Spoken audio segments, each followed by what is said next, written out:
sometimes you try and fix one problem and just find more. Or maybe it's just me, maybe it's just Hubnut. But yes, this is another weekly update on the Hubnut channel, and we're starting with my enormous lump of Australian Ford. Let's see what I've been up to. So Betty, the AU Ford Fairmont, or Ford AU Fairmont, look, Fairmont. Yeah, I got her up because her brakes were making a weird noise the other day. I did some hard stops and it seems to have gone away, but I want to know what's actually going on. So I just, I'm going around each braking turn. There's nothing wrong with that one. There's nothing wrong with this one. But while I was here, I kind of got looking at a bit of surface rust here and got the wire brush on it, the rotary wire brush in the drill. And that quickly turned into this. And I can see what's happened. There's actually foam in here. Perhaps to try and keep it quiet, I don't know.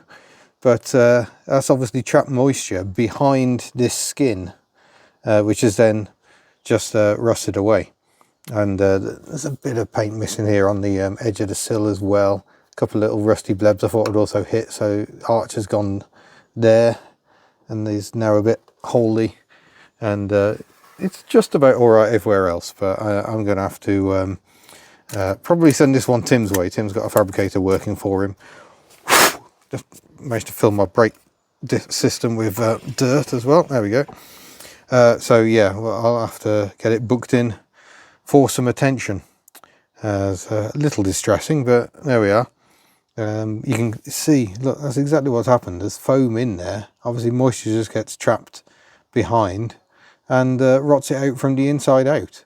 So one step is going to have to be to scrape that foam out so it doesn't catch fire when the welding repairs have been done.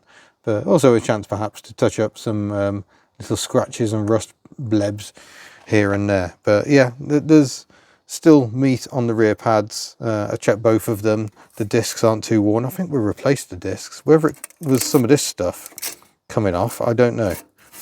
The powder coating is flaking off on the brake backing plate. So probably need to do something about that at some point, or all that's going to rust away to nothing as well, isn't it? But I don't know how big a job it is to get that plate off. I'm guessing probably enormous. But I need to have a look at the handbrake on this side as well, because yeah, it doesn't seem to do anything. But that means getting the caliper off, caliper carrier, and this, which is not really the scope of today. I do need to do it, but probably not today. Before you know it, you can end up with a car stranded on axle stands in front of your garage. But yeah, it could well have just been this stuff, perhaps just getting caught between disc and pad. But it seems to have cleared up now, so I'm going to continue my search. But before I do, there is the discussion of Trigger's broom here. Ellie the 2CV, who's back indoors. Ironically, because the weather's been so terrible, I thought there's no point in having the 2CV out. That's gone well. I actually got some sunshine today. But I want to address something people have mentioned a lot in the comments.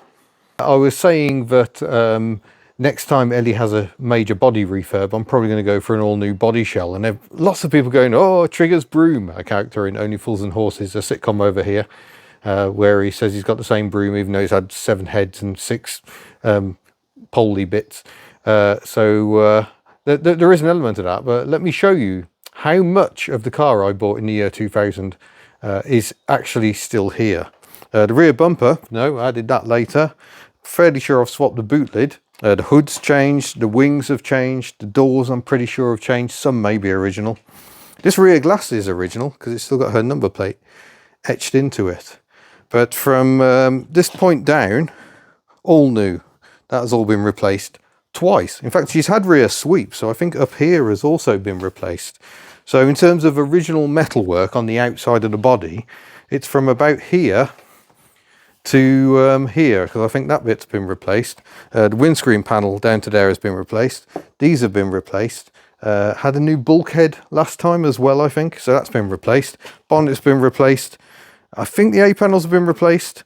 Front wings, she's had many front wings. Maybe the original headlamps. Can't be 100% on that. Front bumper has been replaced. Engine has been replaced a few times.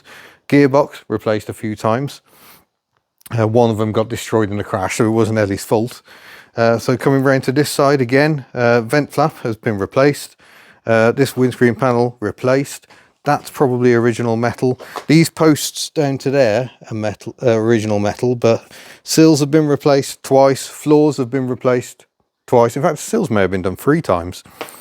There really is not very much metal in this car that is original to me. Rear lamp panel entirely replaced, and I think the lamps as well. Seats have been replaced. Let's go inside and I can show you more. So stuff like this, that's original metal, but I think the gutters have been replaced. That's been replaced. I think that's been replaced, but this hasn't. So the speedo head showing 228,000 miles, or it would if it had the extra digit, that is original. Steering wheel's been replaced, headlamp switch has been replaced. Gear knob may be the original. I did swap it out at some point. The door cards, yeah, because that's when I swapped the doors, so that's why they're not original. Might be the original window catches, but they need replacing because they're knackered. Front seats replaced. Floors entirely replaced. Chassis entirely replaced. Fuel tank has been replaced. So there really is very little. Boot floor or rear inner wings all replaced.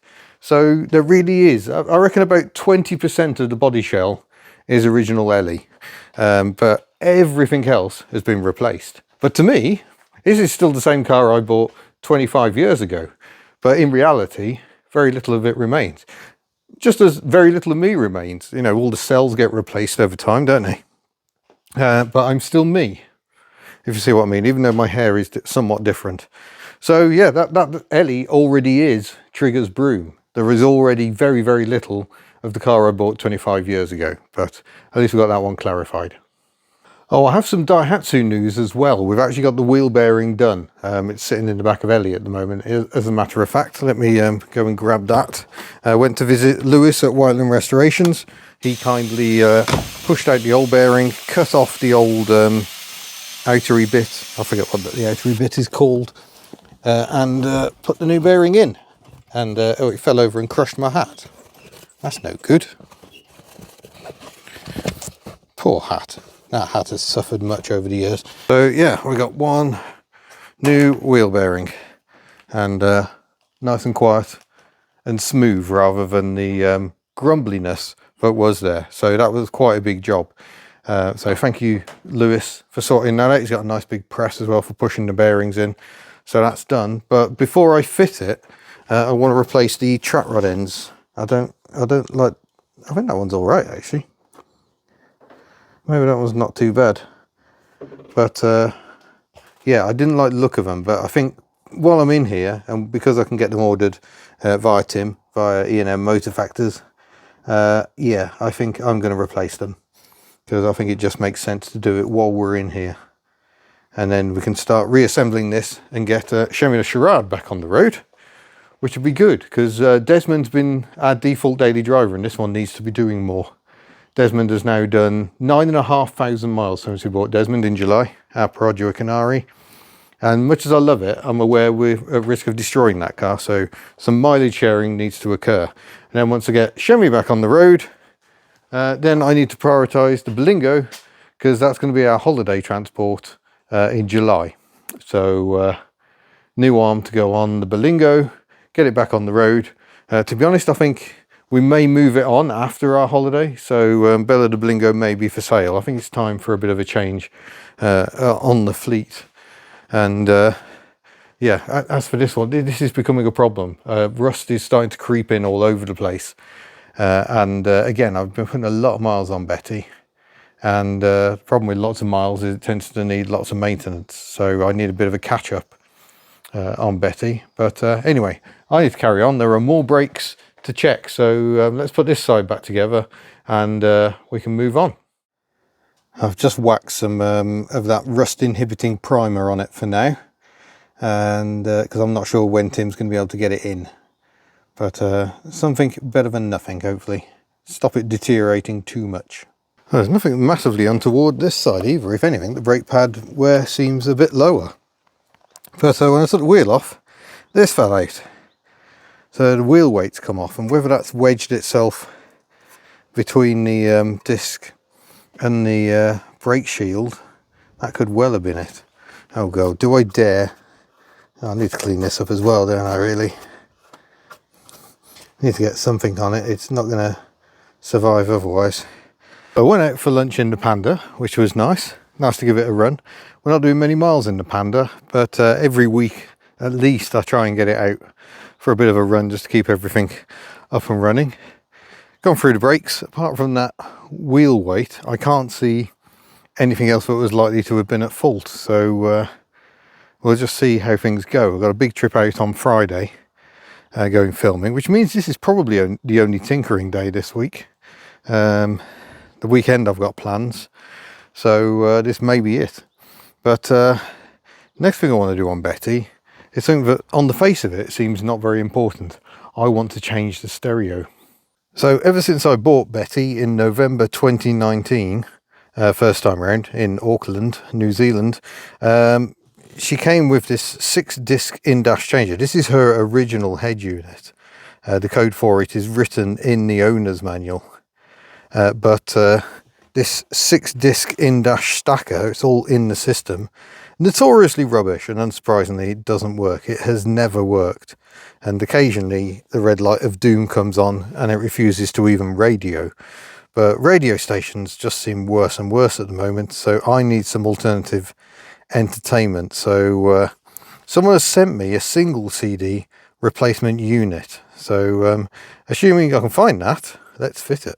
And here it is, the legendary 6000 CD single player. So it looks the same but different, but it should fit. And I ordered these off the internet. These are the prongs. Oh, difficult to use one-handed, but you can shove in and oh, okay. I might have to do this with two hands. Why must every job be an ordeal? In theory, you put the prongs in, you lean on them a bit, and it unlatches and comes out. Is it doing that? Is it balls? It does not want to come out at all. Is it because I've just got cheap eBay prongs? Are they not pronging enough?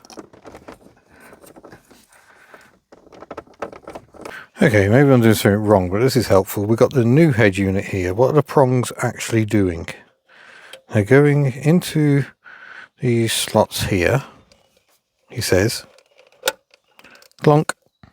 And then if I lean out, so if you lean up like that, which is out, it's doing that, which should let the head unit come out. I wonder if just shoving the head unit back as much as possible while doing that may help. Let's try. Out with that. So it goes in there. Right, so it locates. Again, not very easy to do with two hands. Let's see.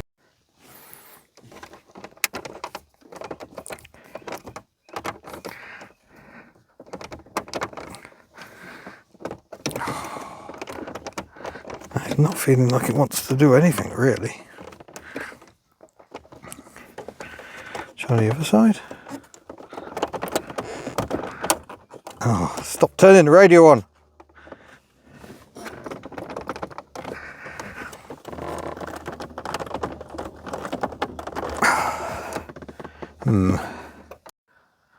Well, I don't think that was entirely how it was meant to come apart. I've had to build that down as well, but it's out.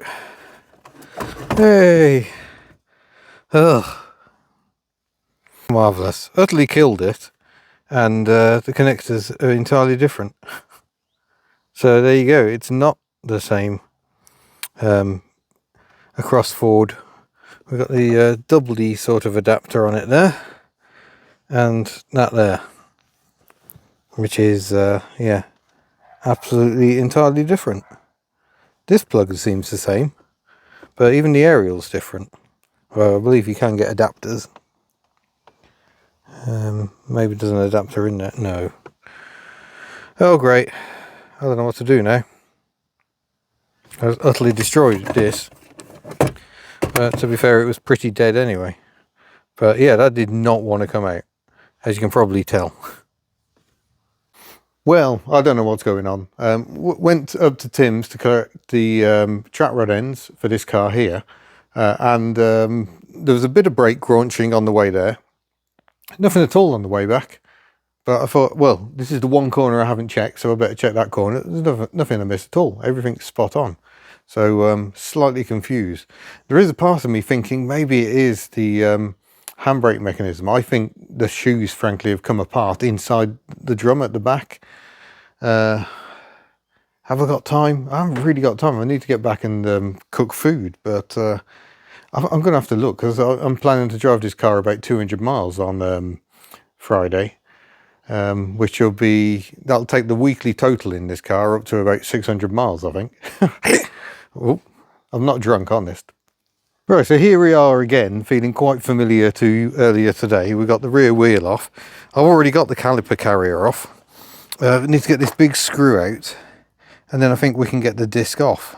So it's really not awfully hard to get here. And you're probably thinking, well, you knew this handbrake was bad. Why didn't you do something about it earlier? But I must point out, I'm very impulsive. I'm very good at making bad decisions. Something that has been running through the channel pretty much since the very start. So yeah, I am not perfect. Never claimed to be, never claimed to be instructional. It's just me having a go, mostly wondering what on earth I'm doing. And yeah, especially today, I'm just feeling very demotivated. But yeah, that's because I keep making an idiot of myself on the internet. But yeah, let's get this screw out here, big screw here, and hopefully we can get the disc off. I bet that's going to be fun. Might try some wire brush and penetrating all around that before we get too carried away. Right, as that came off much easier than expected, let's try and recreate the moment. Oh, it won't be easy now, will it? I'm now trying to do it with two hands, or one hand rather. There we go. I don't think that's very good for the sound adapter doing that. But yeah, disc off. Let's have a look at the drum inside. Yeah, it does look like something's been catching on it around the edge.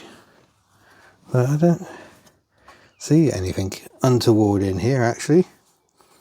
Have the adjusters just backed off then? See, in theory you can turn the axle till that hole lines up with that adjuster, and you can take this plug out and you can access that hole to operate the adjuster. Is it just that it's gone horribly out of adjustment? Let's operate on the back. Yeah, seems to be working. So pull the handbrake, but yeah, it's very, very loose. So is that because something's broken? Everything seems to be there. See, it's effectively one piece shoe. It goes all the way around. Yeah, annoyingly you can't access the adjuster from the back. You have to try and line it up with a hole and hope for the best. So I guess we'll have a go at doing that. Do not reline. Okay, I wasn't gonna. So yeah, bizarrely, I do actually aspire to be better at working on cars, but despite many years of trying, I'm just not very good at it. But nonetheless, that's rotating. I've adjusted it up a bit. Pull the lever on the back. Does not rotate, so that's manually operating the handbrake on the back. Now let's see how the oh sorry, that's a bit gratuitous. Let's see how the handbrake feels. So this has been coming up almost to my elbow. It still comes up quite a ways, but not as bad as it was. They don't do it on number of clicks. It used to be a certain number of clicks you had to do to pass the MOT, but that's quite a lot of clicks. But that should be, yeah, it's not going nowhere. Don't know why I did an American accent. It's an Australian car. Cobber. So that should be free. Yes, and indeed is. Excellent. So that should be a darn sight better. I think there is adjustment on the cable somewhere. I'm not sure there is to each arm, but yeah, I think things are working as they should be.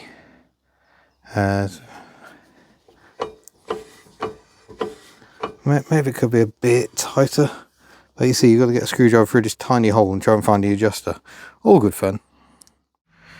Right, let's do some testing then. Oh, shush. See, that reckons we're down to 77 kilometres of range, but the fuel gauge reckons we've still got a quarter of a tank.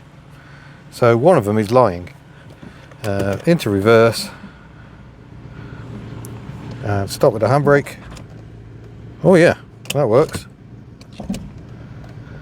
Yeah, that seems to work better than I think I expected. Oh good. Let's try a better test.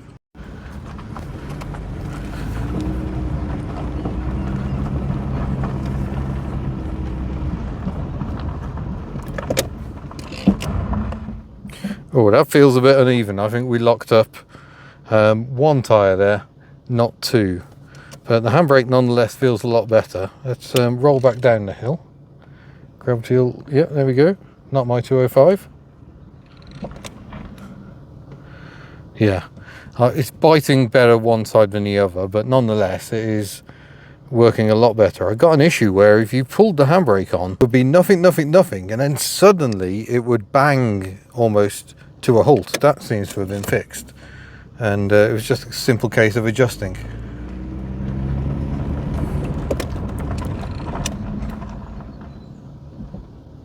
Yep, and then we're holding very comfortably. Super. Don't know what I'm doing about this mess. Might have to live with that for a bit longer, but yeah, we'll go back down to the unit backwards. Beep, beep, beep, beep, beep. There's the troopy. Hi, troopy. We've driven that one. It was very big. But yeah, track rod ends from Febby Bilstein.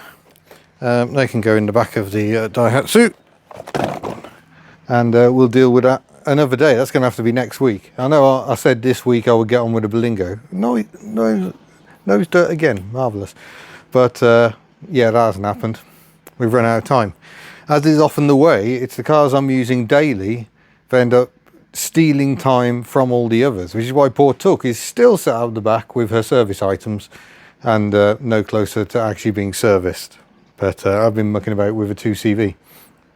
We've got some things to go for on the engine. I do want to revisit the valve clearances, especially after having a chat with Tim this morning.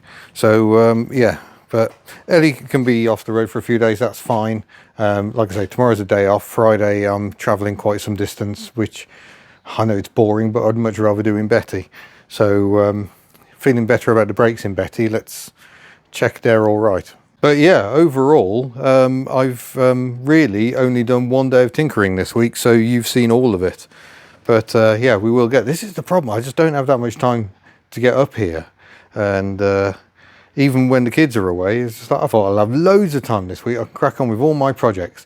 And it hasn't quite gone that way. Yesterday was one of those days that just gets entirely lost. I woke up, did a bit of editing first thing in the morning, had to fetch something that the boy had won in a bid for a quid group. It was really cool. It was a little retro radio controlled mini stock racer type thing, and a duck, bizarrely, a decoy duck. It came as one unit, and that went very hubnut. I went out in Desmond, got there, realised I hadn't got any money because I'd actually spent my money. Here they come again. The day before at Tybee Valley Vintage Show because their card machine wasn't working. So yeah, I'm my own worst enemy. And then more editing, more trying to do all the social media as well, and the day had gone. Crazy. Just where does the time go? But anyway, you don't want to hear about that. You want to see more tinkering stuff. So come back next week. There will hopefully be more tinkering stuff. We need to get this car back on the road. We really do. And that one up the back. So we're going to have a rearrange in here again. And I would like to have a rearrange that means I can get the Invacar out. That would be good, because then I might be inclined to actually work on it if I can actually get to it. So let's see what happens next week. But yeah, thanks for watching. I know not everyone is a huge fan of the long format videos, but that's okay, just pause it. Come back later. That's what I have to do with the likes of Derek and David Freiberger. They're all putting out huge long videos. Ben Tasty Classics, Nino even, not economically viable. Yeah, I have to pause their stuff because I ain't got time to sit there and watch it all. So I just attack it in little bursts. But yeah, thank you very much. I'm just checking my adapter. It's looking a bit squiffy. It's been a bit squished today. Yeah, thanks for watching, and yeah, we'll see you next time. Bye.